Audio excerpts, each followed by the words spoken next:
जय Hind and hello guys, स्वागत है आपका आपके अपने YouTube चैनल ज्ञानदेह होस्ट में। और इस वीडियो में मैं आपको बताने वाला हूं EDCIL India limited teacher online form 2024 के बारे में कि कैसे आपको इस भर्ती का फॉर्म फिलअप करना है, जो कि आपके लिए बहुत ही अच्छी वैकेंसी है। अगर आप टीचर के लिए अप्लाई करना चाहते हैं या फिर टीचर के लिए आप कोई जॉब ढूंढ रहे हैं, तो पहले मैं आपको यहाँ पर बता दूँ इसी वीडियो के अंदर कि कौन लोग इसमें एलिजिबल रहेंगे, क्या सैलरी आपको मिलेगी। फिर इसी वीडियो में आप आगे इस वीडियो को देख करके ये जान लीजिएगा कि कैसे आपको इस फॉर्म को स्टेप बाय स्टेप भरना है। तो चलिए शुरू करते हैं। गाइस, ये आपकी ऑफिशियल साइट है, इसका लिंक वीडियो के डिस्क्रिप्शन में दिया है। जैसे ही आप लिंक ओपन करेंगे आपको यहाँ पर इस तरह का इंटरफेस देखने को मिलेगा। फिर आप यहाँ पर फर्स्ट पॉइंट में डिटेल एडवर्टाइजमेंट के सामने क्लिक करके ऊपर क्लिक करके नोटिफिकेशन डाउनलोड कर लीजिएगा, जहां पर आपको जानने को मिलेगा कि recruitment of STEM teachers for the royal government of Bhutan, यानी कि जो इंडिया की मिनिस्ट्री ऑफ एजुकेशन है वो यहाँ पर आपकी नियुक्ति रॉयल गवर्नमेंट ऑफ भूटान के लिए कर रही है,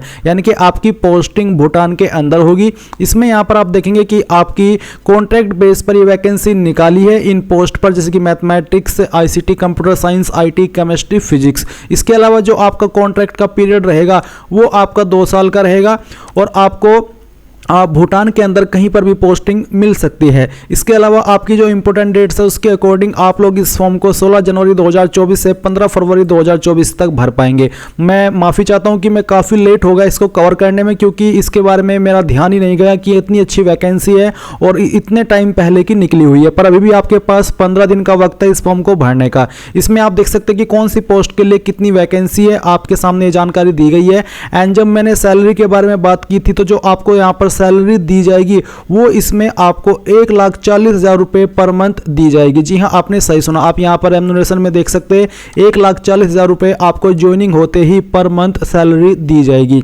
एंड जो अन्य बेनिफिट्स होते हैं, आपको लीव, मेडिकल, ट्रैवल, वो भी आपको रॉयल गवर्नमेंट ऑफ भूटान के अकॉर्डिंग दिए जाएंगे। तो ये सब जानकारी आपने चेक की। अब इसमें क्वालिफिकेशन क्या चाहिए वो आप इस 3 पॉइंट में देख सकते हैं। तो इनमें से अगर आपके पास क्वालिफिकेशन है जो यहाँ पर मेंशन की गई है तो आप इसमें अप्लाई कर सकते हैं।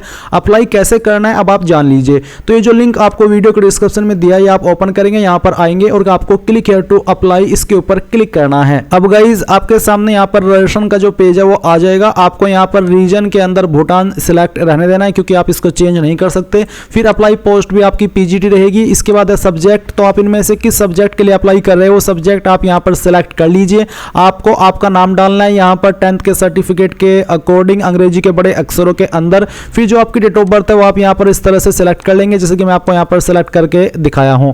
एंड देन फिर यहां पर आपको आपका मोबाइल नंबर एंटर करना है, अपनी ईमेल आईडी एंटर करनी है, आपका एक पासवर्ड आपको यहां पर बना करके डाल देना है। उस पासवर्ड को दोबारा डाल करके वेरीफाई करना है। नेशनलिटी आपकी इंडियन रहेगी और जेंडर यहां से आपको सिलेक्ट कर लेना है। फिर इन सभी जानकारी को चेक करने के बाद अग्री एंड रजिस्टर, इसके ऊपर आप क्लिक करेंगे। अब आपके सामने ये वाला इंटरफेस आएगा जहां पर आपकी ये पर्सनल डिटेल दी गई है। इसमें आपको यहां पर कुछ और ऑप्शन देखने को मिल रहे हैं, जैसे कि यहां पर गाइज आपके सामने आधार कार्ड नंबर का ऑप्शन है, तो आप यहां पर जो आपका आधार कार्ड नंबर है वो एंटर कर देंगे। फिर यहां पर है गवर्नमेंट ID कार्ड, तो आपको यहां पर पासपोर्ट होना या फिर वोटर ID होना जरूरी है। तो कोई भी एक ID इनमें से आप सिलेक्ट कर ले, चाहे वोटर ID चाहे पासपोर्ट। अगर आपके पास वोटर ID या पासपोर्ट नहीं है तो आप इसमें एलिजिबल नहीं हो पाएंगे। तो जो भी ID आपने सिलेक्ट किया फिर उस ID का नंबर आपको यहां पर देना होगा। फिर आपको यहां पर फादर नेम एंटर करना है, इसके बाद में आपको मदर नेम एंटर करना है and then save and next के ऊपर क्लिक करना है। अब आपके सामने यहां पर एड्रेस का सेक्शन आएगा। तो पहले परमानेंट एड्रेस, तो जो आपका परमानेंट एड्रेस है वो आप यहां पर एड्रेस के सेक्शन में फिल करेंगे। तो जो आपकी स्टेट है फिर वो स्टेट आपको सेलेक्ट कर लेनी है। आपकी डिस्ट्रिक्ट कौन सी है वो डिस्ट्रिक्ट आपको सेलेक्ट कर लेनी है। आपका सिटी क्या है वो सिटी आप यहां पर एंटर कर देंगे और फिर आपका जो पिन कोड है वो भी आपको यहां पर डाल देना है। नीचे है कोरेस्पोंडेंस एड्रेस, यानी कि प्रेजेंट एड्रेस। तो अगर आपका परमानेंट और प्रेजेंट एड्रेस एक ही है तो आप यहां पर टिक कर दे सेम एज परमानेंट पर। अगर अलग है तो अनटिक करके अलग से भर दे और फिर सेव एंड नेक्स्ट के ऊपर क्लिक करें। अब आपके सामने यहां पर एजुकेशनल डिटेल का सेक्शन आता है, जहां पर सबसे पहले आपको 10th की इंफॉर्मेशन भरनी है। तो स्कूल नेम में आपको बताना है कि 10th आपने कौन से स्कूल से किए हैं, उसका नाम आप यहां पर एंटर कर देंगे। ये एंटर करने के बाद में आपको यहां पर बोर्ड नेम सेलेक्ट करना है। तो इनमें से अगर आपका बोर्ड है वो आप सिलेक्ट करें, अगर वो नहीं है तो आपका बोर्ड यहां पर नहीं है तो इसमें अदर बोर्ड का ऑप्शन यहाँ पर देखने को अगर नहीं मिल रहा है तो इसका मतलब है कि आपका बोर्ड इन्हीं में से कोई होना चाहिए जो कि यहाँ पर मेंशन किए गए हैं। अगर अदर बोर्ड का इन्होंने यहाँ पर एक ऑप्शन डाल दिया होता तो मुझे लगता है कि काफ़ी अच्छा होता है, ताकि अगर आपका बोर्ड यहाँ पर ना हो आप उसको सेलेक्ट करके खुद से आपके बोर्ड का नाम भर दे। पर यूपी बोर्ड यहाँ पर है तो मैं यूपी बोर्ड सेलेक्ट कर लेता हूँ। इसके बाद में यहाँ पर आता है 10th डिग्री फाइनल मार्कशीट। तो बेसिकली आपको यहाँ पर आपका फाइनल मार्कशीट अपलोड करना है। इसका फॉर्मेट पीडीएफ का रखा है। अगर आपकी मार्कशीट और सर्टिफिकेट अलग अलग है तो आपको उनको एक पीडीएफ के अंदर अपलोड कर देना है। पर उसके पहले आपको यहाँ पर आपका पासिंग ईयर बताना है कि कौन से साल के अंदर आपने आपकी 10वीं पास की है, परसेंटेज आपकी कितनी है। अगर आपके नंबर सीजीपीए के अंदर है तो आप उनको परसेंटेज के अंदर कन्वर्ट करके फिल करेंगे। अब यहाँ पर आपको चूज फाइल के ऊपर क्लिक करना है और जहाँ पर भी आपकी 10th की सर्टिफिकेट है जो आपकी पीडीएफ फाइल के रूप में है वो आप सेलेक्ट करेंगे एंड फिर यहाँ से इस तरह से आपकी फाइल आ जाएगी। मैंने एक यहाँ पर डमी फाइल अपलोड की है क्योंकि मैं इस फॉर्म को डेमो के लिए भर रहा हूँ। अब आएगा आपके सामने 12वीं का जानकारी। तो सेम वे में आपको यहाँ पर बताना है कि आपने कौन से स्कूल कॉलेज से आपकी 12वीं की है एंड इसके बाद में आपका बोर्ड क्या है, फिर कौन से साल के अंदर पास कर ली थी वो, और परसेंटेज आपकी कितनी है वो आप यहाँ पर एंटर कर देंगे एंड फिर 12वीं का सर्टिफिकेट या मार्कशीट आप यहाँ पर डाल देंगे। इसके बाद ग्रेजुएशन की डिटेल आती है। तो यहाँ पर आपको बताना है कि आपके पास इनमें से कौन सी क्वालिफिकेशन है। अगर इनमें है तो वो सेलेक्ट करें, नहीं तो अदर के ऊपर क्लिक करके खुद से क्वालिफिकेशन का नाम यहाँ पर एंटर कर दे एंड फिर स्पेशलाइजेशन क्या थी, सब्जेक्ट्स क्या थे वो आप यहाँ पर लिखेंगे। कॉलेज इंस्टीट्यूट का नाम क्या था, कहाँ से आपने की थी वो आप यहाँ पर लिखेंगे। पासिंग ईयर आप यहाँ पर सेलेक्ट कर लेंगे, परसेंटेज आप यहाँ पर डाल देंगे और फिर यहाँ पर आपका जो फाइनल ईयर मार्कशीट है वो आप अपलोड कर देंगे पीडीएफ के फॉर्मेट में। फिर आती है पीजी डिग्री। तो पीजी डिग्री आपके पास इनमें से कौन सी है वो आप यहाँ पर सेलेक्ट कीजिए एंड देन स्पेशलाइजेशन यहाँ पर लिख दीजिए कि आपने किस सब्जेक्ट के अंदर की है। कॉलेज इंस्टीट्यूट का नाम यहाँ पर डाल दीजिए, पासिंग ईयर सेलेक्ट कर लीजिए, परसेंटेज यहाँ पर फिल कर दीजिए और आपका जो फाइनल ईयर का मार्कशीट है वो भी आप यहाँ पर अपलोड कर दीजिए। फिर आती है बीएड की जानकारी। तो यहाँ पर आपको स्पेशलाइजेशन बताना कि किस सब्जेक्ट के अंदर है। इसके बाद में कॉलेज इंस्टीट्यूट का नाम यहाँ पर देना है, पासिंग ईयर यहाँ पर डालना है और परसेंटेज यहाँ पर भर के आपको फाइनल मार्कशीट यहाँ पर अपलोड कर देनी है।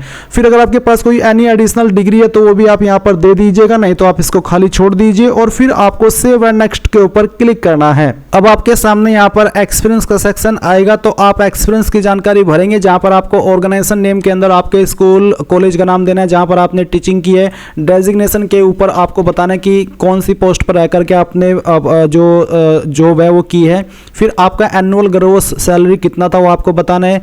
जॉब रेस्पॉन्सिबिलिटीज आपकी क्या था वो आप यहाँ पर एंटर कर देंगे एंड देन फिर यहाँ पर आपको बताना है वर्किंग स्टेटस करंट है या फिर आपने पास्ट में किया था। इसके बाद में कब आपने ज्वाइन किया था वो डेट सेलेक्ट करनी है, कब तक आपने किया था वो आप सेलेक्ट कर लेंगे और आपका जो एक्सपीरियंस सर्टिफिकेट है वो आप यहाँ पर अपलोड करेंगे। इसके बाद में आपका जो लेटेस्ट रिज्यूमे है वो आपको यहाँ पर अपलोड करना होगा पीडीएफ के फॉर्मेट में और बोला कि note for currently working candidates can upload the offer letter and last 3 month salary slip merged as single document.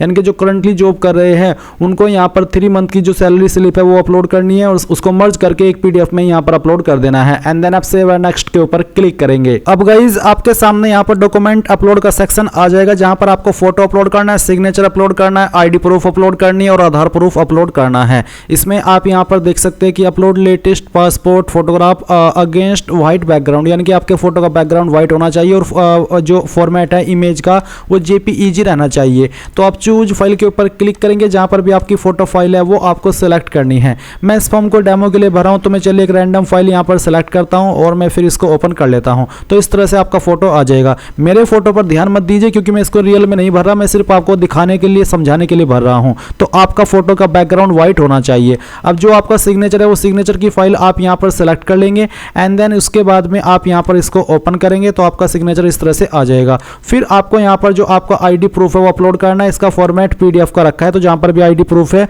उसको पीडीएफ के फॉर्मेट में आपको यहाँ पर कन्वर्ट करके अपलोड करना होगा। ये अपलोड करने के बाद में इसके बाद में आपको आधार प्रूफ अपलोड करना है। अगर आपने आधार नंबर दिया तो आप आधार अपलोड कर देंगे, फ्रंट और बैक दोनों से होना चाहिए। अगर आधार नंबर नहीं दिया तो फिर आपको अपलोड करने की आवश्यकता नहीं पड़ेगी एंड देन आप सेव एंड नेक्स्ट के ऊपर क्लिक करेंगे। इसके बाद में आपके सामने यहाँ पर फाइनल सबमिशन का जो पेज है वो आ जाएगा, जो कि यहाँ पर इस तरह से है जैसे कि आप वीडियो में देख सकते हैं। तो जो भी जानकारी आपने शुरू से लेकर अभी तक भरी है वो आपके सामने है। आप एक एक करके सभी जानकारी चेक कर लीजिएगा। जब आपको लगे कि सभी जानकारी सही है तब आप यहाँ पर नीचे आइए और यहाँ पर टिक कीजिए एंड उसके बाद में सबमिट एंड फिनिश इसके ऊपर क्लिक करके सबमिट कीजिए। अगर लगता है जानकारी कोई गलत हो गई है तो प्रीवियस के ऊपर क्लिक करके उसी सेक्शन में जाकर के उसको सही कर लीजिएगा एंड देन यहाँ पर आप सबमिट एंड फिनिश करके ओके कर दीजिए और अब आपके सामने यहाँ पर कुछ ऐसा इंटरफेस आएगा जैसे कि अभी आप यहाँ पर वीडियो में देख सकते हैं। तो गाइज आपका एप्लीकेशन फॉर्म यहाँ पर सबमिट हो चुका है। आपके सामने यहाँ पर फॉर्म का प्रिंट है, आप इसको पीडीएफ के रूप में सेव कर लीजिए और बाद में आप इसको प्रिंट करा लीजिएगा। एंड आप यहाँ पर इसमें यूजर आईडी जो कि आपको मिली होगी ईमेल और मैसेज के माध्यम से, एप्लीकेशन नंबर या ईमेल आईडी का इस्तेमाल करके, जो पासवर्ड आपने बनाया था उसका इस्तेमाल करके लॉगिन करके आपके फॉर्म का स्टेटस भी यहाँ से चेक कर पाएंगे। तो इस तरह से आप लोग इस फॉर्म को भरेंगे। आई होप ये जानकारी आपको पसंद आई होगी। कोई सवाल कोई डाउट रह गया हो तो आप कमेंट के माध्यम से पूछ लीजिएगा। Thanks for watching. जय हिंद।